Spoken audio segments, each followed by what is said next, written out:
Speaking of Patrick Mahomes, because I'm not gonna open up all of these, so my computer's acting That's wonky. fine. But speaking of Patrick Mahomes, um, they got a bye week, and they will end up playing. They lost to the Broncos because the Broncos played. I mean, the Chiefs basically played their practice squad team out there. So the Broncos made the playoffs, and they will have to go to Buffalo to play Buffalo in Buffalo for the wild card round, which for Buffalo, to me, that's probably the worst case scenario because maybe Pittsburgh is the worst case scenario because those are two teams that are used to the cold, and Buffalo, for what the rosters are, one thing that they can do is they have the weather as an advantage. Last year they played the Dolphins. No, that was the Kansas City Chiefs played the Dolphins. No chance. I think the year before that, I think the Dolphins played the Bills. No chance. Any warm weather, if the Los Angeles Chargers had to go to the Houston Texans, no chance. Baltimore would have a difficult issue going to Buffalo because it's so cold and it's so much snow and it's so windy and it's outdoors and it's like a mental thing. Denver playing in Mile High Stadium with less oxygen than you and just as cold as you have is uniquely set up to be able to weather this. I enjoyed this because it looks like all the teams were kind of seated properly. So you have the LA Chargers versus Texans, two warm weather teams. You have the Steelers versus Baltimore, which are strict rivals and both cold weather teams. Broncos and Bills, two cold weather teams. Then in the NFC, you have the Rams and the Vikings, both dome teams. You have Washington, who will travel to Tampa Bay. That ain't the end of the world. And then you have the Packers and the Eagles, who are two cold weather teams. This is going to be who's the best team, not, hey, I get to lean on the opportunity to let me see if the weather can beat you. This is really good. I think this makes the games probably a little bit better and closer. Elite matchups. Elite matchups. Unfortunate that the Vikings and the Lions played for first place. Um I like that sneaky Vikings got Lamar cooked. as if Vic would have had a real offensive system. Yeah, kind of sort of. Lamar just got a real offensive system now, like this year. Right. So And Mike. Unfortunately, his downfall was his own downfall. Had Mike just continued to play, I mean, imagine if you get Mike and Julio. yeah, yeah. I don't think you get Julio, but You're right. yeah, I get what you're saying. Um, it's definitely elite matchups, but with the Vikings and Lions, it was unfortunate that the Vikings and Lions both were 14-2.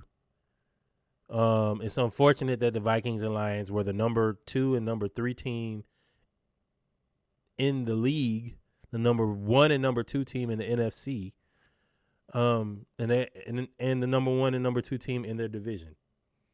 It's unfortunate because they had to play each other in week 17, and Yep.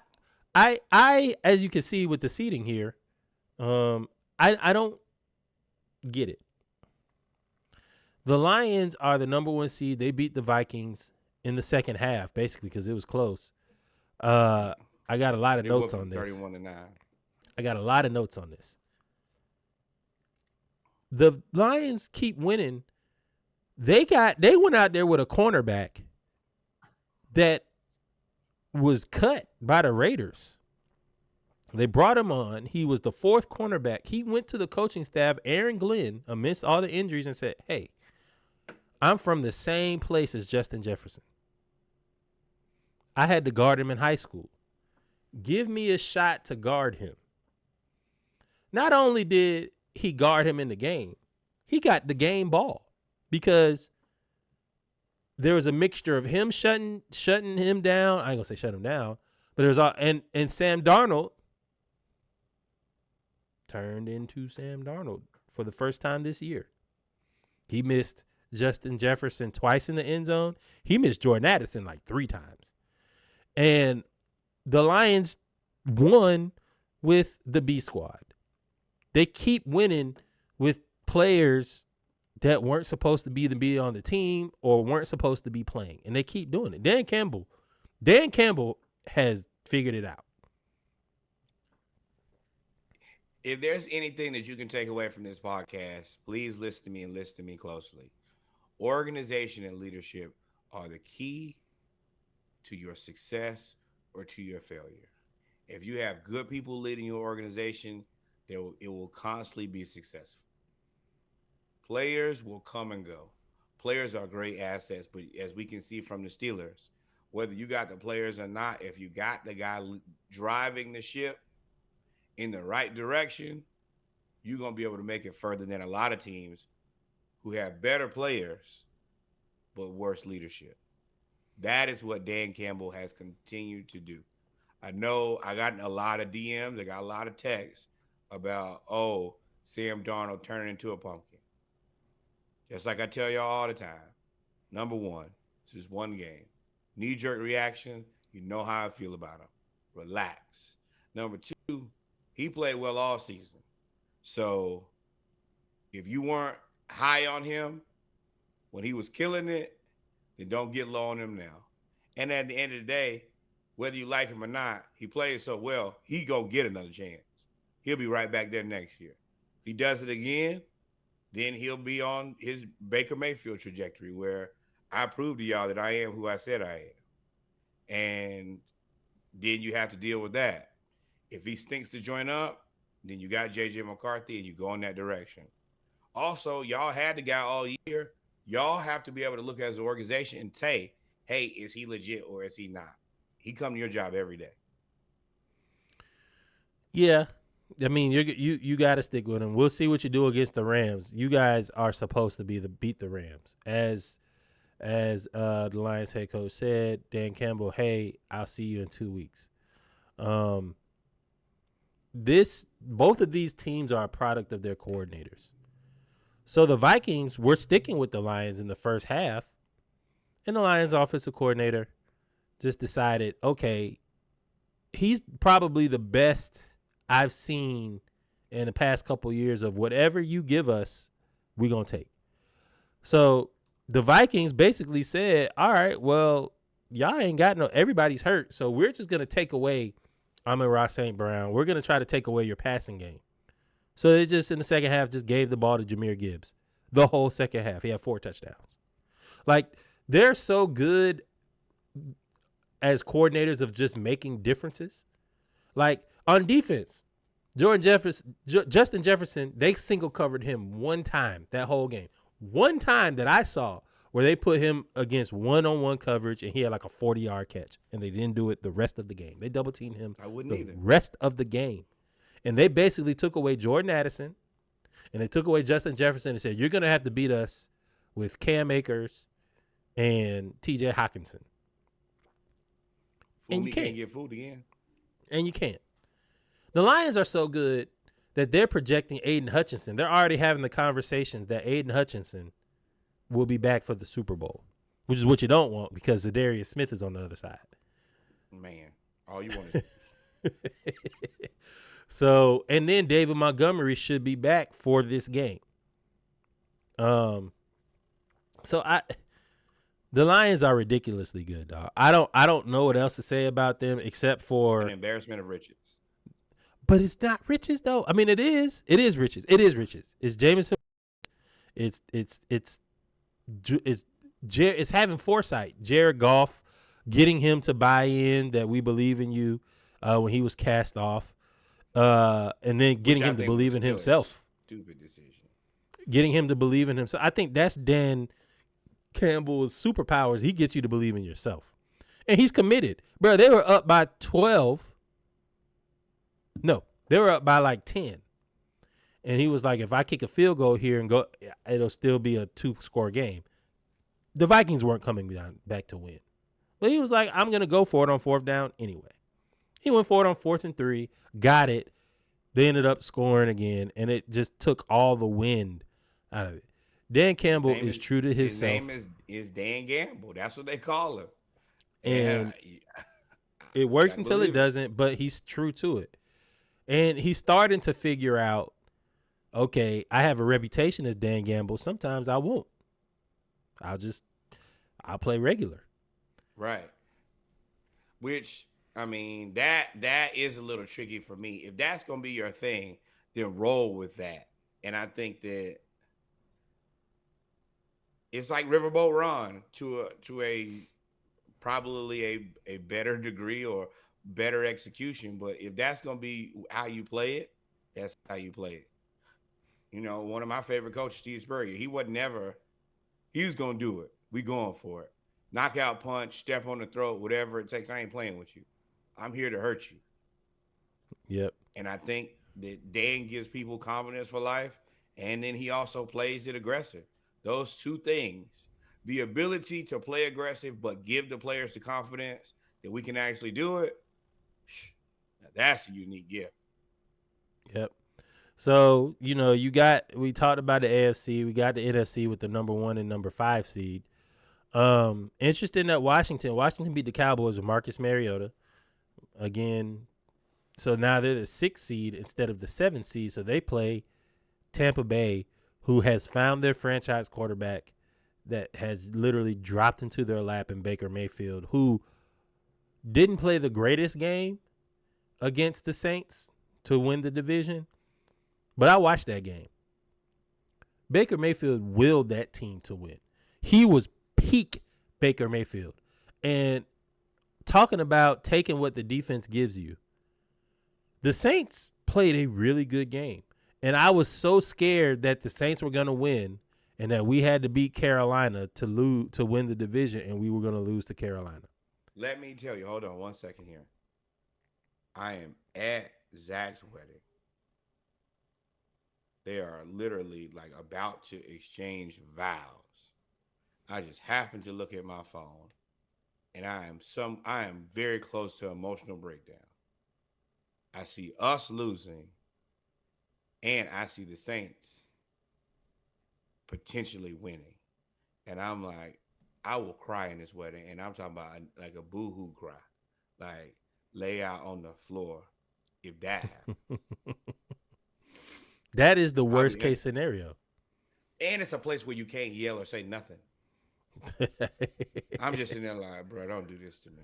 Just put me out of my misery, which eventually happened. I do want to say, number one, what's the coach? What's the black coach? Oh, Todd Bowles. You hit to hidden. Let me tell you. They've been looking at you like, oh, we're going to fire him any day now for the last 2 years. At least. Baker Mayfield has protected you. He got you straight. I think it did. I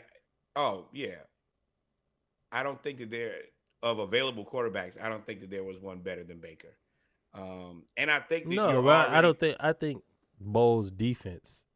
Now, Bowles' defense, it was a good spot for Baker to go to now. Right. But the other part is, I don't think that even if they don't win the NFC South next year, don't have a great season next year, they can fire him. They gonna have two NFC Souths, two NFC Souths that I think that you had neither. When you started the season, in neither case, you were the favorite to win it. So you won it. You took it from Atlanta and the Saints last year, and definitely Atlanta this year. That's a hell of an accomplishment. And I'm going to say it now before we get into that. Tampa Bay is just better than Atlanta. Tampa Bay is a team that deserved to go to the playoffs. The Falcons did not deserve to go to the playoffs. The Bucs are a better team. Better coached. I don't say a better team. They're better coached for sure. They're better coached. The mistakes that I can't get mad at Atlanta and say that a lot of these teams are better than Atlanta because Atlanta's just poorly coached. They were just poorly coached the last 6 games of the season. Everything that could go wrong was wrong. Now, you said Todd Bowles could still be fired next year. If Todd Bowles beats... No, I don't think so. I don't think he can be fired next year. No. These two NFC Souths, whatever happens, happens. As long as you don't just spiral, then you're good. I think, anyway. What's going to piss y'all off is Tampa Bay, I don't know how healthy they are or how healthy they can get. I think somebody else just got hurt. But you back in the car crash. Whitehead. You T's and P's here to the Whitehead family as well. He got in a serious car crash on his way to the game to play the Saints, and they still overcame. So thoughts and prayers. But there's a world where Tampa Bay can beat the Commanders. They can beat the Commanders. Hell yeah. We almost beat the Commanders, and the Bucs are better than us. You can be had. Better coached. I ain't. They better. I'm not finna sit up here and act like they lost more players than us. That's why I don't think they're better than us. They're just better coached. Better coached. I mean, their draft picks also really performed. Like they picked some. I mean, Michael Penix, but who else this year? Oh, rookies? Are you talking about rookies? Yes. Oh, I mean, I don't think Bucky Irvin, that wide receiver. They hit. I mean, that's just my opinion. You may not agree. I think the Bucs are just a better team. Just better. Especially at full tilt with Godwin and Mike Evans. Yeah. And I mean, as much as I like Michael Penix, he's not better than Baker today. I'm not gonna sit up here and be disillusioned like that. Nah. I don't think we've seen enough of Michael Penix, but what I've seen, I think next year he'll give Baker a run for his money. But also Baker have a full arsenal. But this team plays defense. At the end of the day, this team is never really out of it because they don't really allow more than 21 points, 20, 25. The only time they did that was against the Falcons. That one time, the last good time Kirk Cousins was good. I mean, that was it. So, I mean, Baker Mayfield is definitely the franchise quarterback. You got to re-sign him. And he's at the point now, I think he'll re-sign for a reasonable contract. He's been up under Tom Brady. People discount that because he was only there for a year. I think if you look at Tom Brady's work ethic and you listen to him speak and his thought process, he knows how to win. He may not be a nice person, but he knows how to win. And I think that's rubbed off on Baker. So Baker is going, and I think Baker has the motivation to try to stick it to Cleveland every chance he gets for the rest of his life. He won't play Cleveland, but probably once every 2-3 years. So no. I'm not that way. I'm talking about just y'all left me for dead. Y'all blame me for everything. Let me show you. And you guys went and got this guy overpaid, and you're just stuck. And now look at me. I'm up. I'm back, and I'm better. So we talked about all of these NFC thoughts. We'll preview more because Green Bay and the Eagles. I tell you, Green Bay, sometimes it's better to sit out your players than to go for going from the 7 to the 6. I know you don't want to play the Eagles in Philly. You would rather play Tampa Bay, but you lost Christian Watson, and he's out for real. He hurt his knee, like not as bad as Tank, but it's multiple injuries in one knee. Right, and it's going to be one of those situations where it'll be a while before you get him back next season. And he just got back. So that now I will say Green Bay is more equipped because of the way that they run their offense. But you also got Jordan Love hurt. Like you got Jordan Love hurt that last week. So I mean, you got your number one quarterback, and they don't even have a number one wide receiver. They just got a bunch of receivers that are really good. So I mean, you got to figure it out, and now you got to go to Philly in the cold. We about to have a snowstorm, and you have an injured thumb on your throwing hand. That's gonna lock up. It's unfortunate. It's not gonna be fun for sure. Nope. Wait, hold on. What should they do? Like, follow, subscribe. Thank you, my friend. We in for it.